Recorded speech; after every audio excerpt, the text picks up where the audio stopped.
Hello, good evening, and welcome to the next in our two-part series examining diplomacy in Total War Three Kingdoms. Three Kingdoms marks the most extensive rewrite of Total War's diplomacy system to date, and in the last video we covered deal-making, haggling, saber-rattling and more.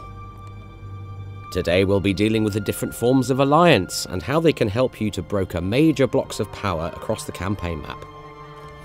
There are now two key forms of alliance, coalitions and military alliances. Each offers different levels of choice, commitment and control, and they also share some important features. Both forms can have multiple members, enabling you to build large power blocks for mutual benefit. And simply by being in a coalition or alliance with other warlords, your diplomatic standing with the other members increases. Coalitions and military alliances also benefit the mobility of your armies. Here we're in the early phases of a campaign playing as Yuan Shao, who's currently besieging a town owned by the Han Empire. As he's in enemy territory, we can see he's getting a major negative to his army's military supplies each turn. Meanwhile, his eldest son Yuan Tan is holding the front at home, and instead gathering supplies each turn. Coalitions and military alliances give you new tracts of friendly territory in which to rest, replenish and resupply before striking out into enemy lands once more. So let's break down the two forms of alliance. A coalition is a looser, lower commitment sort of arrangement than a military alliance.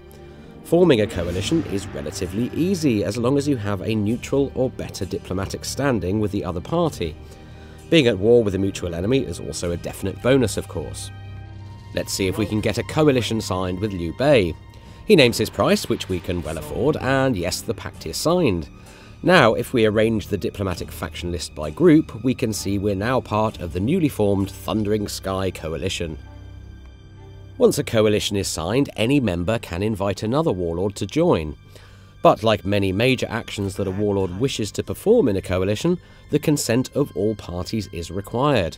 So if we go on to invite a new warlord to the coalition, for example, the action will be voted on by the other members, and the majority rules. So if we propose inviting Cao Cao to the coalition, for example, we can see Liu Bei looks well upon this. Diplomatic standing plays a strong role in voting, of course, so the higher your standing with other members, the more likely it'll be that they'll vote in favour of any coalition action you declare. Now that we're in a coalition, we gain visibility over our fellow members' lands, where our armies can of course now resupply on their travels. In addition, you can only switch characters and their retinues out of armies in friendly territory, and allied territory counts as this. Being in a coalition also means you're strengthening ties with increasingly friendly factions that might join you in your wars, but that is not a given. This early in the game, for example, with relatively small holdings and wars of their own to contend with, our coalition pals may not be so inclined to join in. As a loose arrangement, there's no formal obligation for coalition members to join each other's wars. So as we declare war on Yuan Shu, we see there's no vote required. We can then of course go cap in hand to our coalition members afterwards and seek their individual support in such a war. But their military support will still need some negotiation, especially if a coalition member is friendly towards the warlord you've just declared war on. In short, you can merrily engage in private wars without involving the entire coalition. Coalitions are easy to arrange and easy to leave too, but the benefits to maintaining a coalition are clear. Not least that the longer you're in a coalition, the better your diplomatic standing with certain factions becomes. If a faction joins and it turns out to be a thorn in your side, you can call a vote to kick them out, enabling you to manage membership, provided the other members agree. Jumping into a later save now, let's take a look at military alliances. Now, these are a higher commitment form of alliance, and warlords will need to be at the faction rank of Marquis to sign one, though this is not required to join an existing alliance. You can also transition a coalition into a military alliance on the strength of a vote, and again the warlord who proposes this must be a Marquis or better. Yuan Shao's current coalition sees him in league with Liu Biao and his vassals, plus Wang Kuang and Cao Cao. Cao Cao and Liu Biao are all for it, but Wang Kuang isn't, meaning 3 in favour and 1 against. So Wang Kuang leaves the party and we form a military alliance with Cao Cao and Liu Biao. The key differences between coalitions and military alliances revolve around the notion of shared defence. As soon as a military alliance is signed, you become part of a defensive pact. If war is declared against a member of an alliance, that member may choose to fight the aggressor in the private war or call their allies to arms. All members of the alliance are duty-bound to uphold this and will then enter the war. You can also declare an alliance war against a third party, which of course goes to an immediate vote with the members. If the majority vote yes, the alliance will go to war with the target faction.